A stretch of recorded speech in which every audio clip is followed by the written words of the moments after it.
Imagine a world without light, without homes, without language, or even names. The only law is survival. Everything is determined by instinct, not logic. It was here, in the dry lands of East Africa, 2.8 million years ago, that the first humans began to walk. Not as rulers of the world, but as tiny creatures on the verge of extinction, pursued by time and an unforgiving nature. Yet it was from this pain, hunger, and fear that the first sparks of intelligence were born. The first stone used not just for food but for defense. Even for injury. A small tool that would change the course of human history forever. This is not fiction. This is a forgotten part of our past. A true story embedded in fossils, etched in stone, and readable only by those who want to know where it all began. Read the full story. And imagine yourself in their shoes, walking without a map, without a word, but holding the fate of all humanity in your hands. If you found this story fascinating, or if you have your own thoughts on the origins of humanity, please leave a comment below. I'd like to know what you think about this story. The wind swept across the vast plains of eastern Africa. The sun hadn't yet risen. A thin mist hung between the rocks, thorny bushes, and red earth cracked by the dry season. Behind the ruins of an acacia tree, a small figure crept slowly. Its eyes were sharp. Its movements were agile. It wasn't human like us, but it wasn't an animal either. It was a transitional creature. An early form that would become the ancestor of all humanity. His name is unknown to history. But scientists thousands of years later would call his species Australopithecus. He stood no more than a meter tall. He walked upright but still used his hands for balance. He lived not to think but to survive. That dawn, he was watching a lizard scurry among the rocks. His stomach had been rumbling since the night before. It hadn't found any fruit or small animal carcasses for 2 days. In the distance, a pack of hyenas laughed softly, disappearing behind the hills. He knew time was running out.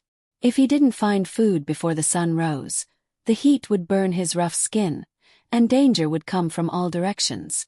He crouched. His hand gripped a sharpened stone. Not because he intended to kill, but because it was his only means of survival.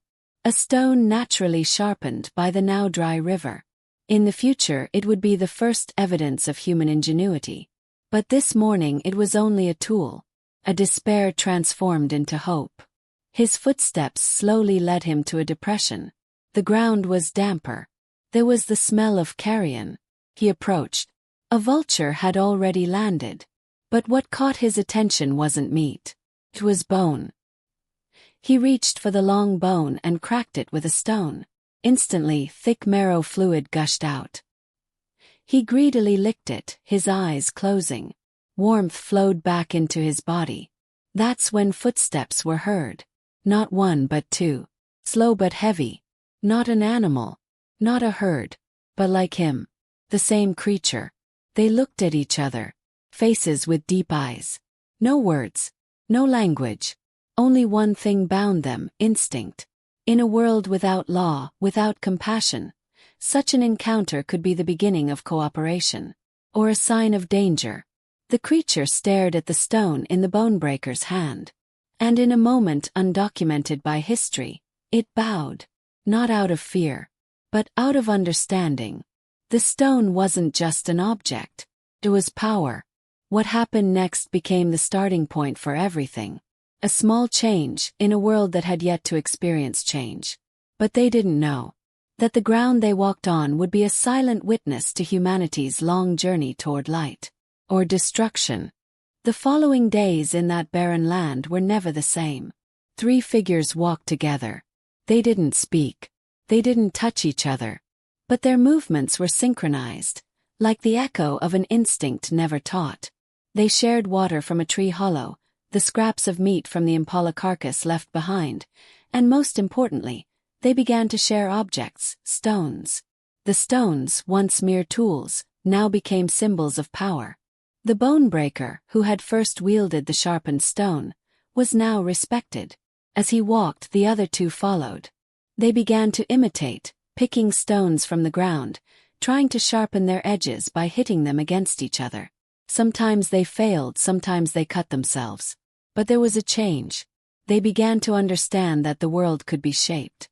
That they couldn't just survive. They could create. On a gray afternoon, when the sky was red and the air was tense, they approached unfamiliar territory. The trees were denser. Unfamiliar bird calls could be heard from the high canopy. Beyond the thicket, a loud growl halted their progress. A large leopard appeared, its eyes blazing, its tongue licking the blood in its mouth. A small gazelle lay lifeless beneath its claws. Happened so fast. One of the three figures, the tallest, panicked and ran. The leopard growled, ready to pounce. But the bone breaker didn't move. He raised his sharp stone. His chest pounded, his hands trembled, but he knew there was no other choice. He threw the stone. It hit the predator squarely in the eye. The leopard roared, retreated for a moment, then fled. The three ancient creatures breathed heavily, their bodies trembling. They had no idea that for the first time tools had been used not just for food, but for defense against threats. That night, they huddled under a tall tree. Sleepless, their bodies pressed close together for warmth. The bone breaker held a new stone, larger, heavier. There was no smile on his face. But in his slowly growing mind, something was forming. An idea. Power. In the following days, the group grew. 2 became 5. 5 became 8. They didn't speak, but began to follow. The stone changed hands, becoming a tool for splitting wood, crushing shells, threatening animals, and even injuring each other. Because in a world without law, a tool used for defense could also be used for power. And with that first wounding stone, a new chapter of history began. Time passed, but the sky and the ground remained silent. From a small group of upright creatures, a group was born. From that group came territorial dominance. And from there competition arose. They began storing sharp stones in holes in the ground, hiding them from others. No longer mere tools. Now stones were property. Stones were weapons. Stones were power. A long dry season came. Rivers dried up. Fruit no longer fell from trees. Meat became a source of contention. The ancient humans who once shared now began to suspect each other. One night, 2 groups met on the edge of a cliff. They came from the same roots. But now they did not know each other. Sharp stares. Suppressed rage. And amidst the tension, the stone was raised again. That first bloodshed is not recorded in writing. But the earth remembers it. Rain did not fall that night. The wind bore witness, carrying the stench of iron from the gaping wound. They did not know the word revenge. But they knew the feeling of loss. One of them, who had been the first bone breaker, now sat alone under the black sky. His hair had turned white. The hand that once held the stone now trembled. Before him a dry twig. He pounded it with the stone, trying to split it just like before. But that day a small spark ignited. He immediately drew back, his eyes wide. Fear and curiosity mingled. He tried again. And the flame returned. Quickly extinguished. But there was light. A flash different from the sky, different from the eyes. Light born from his own hands. He didn't yet know that he had just discovered something that would change the world forever. Something that didn't yet have a name. Fire. That night he tended the twigs. Gently struck them. Bringing the light back, if only for a moment. And in that light, other faces began to draw near. They didn't understand. But they felt warmth. They felt something they had never felt before. A sense of security. Under the starry sky, the first humans sat around that tiny spark. There was no sound, no language, but there was a sense of unity. And from that tiny, almost extinguished light, human civilization began to come to life.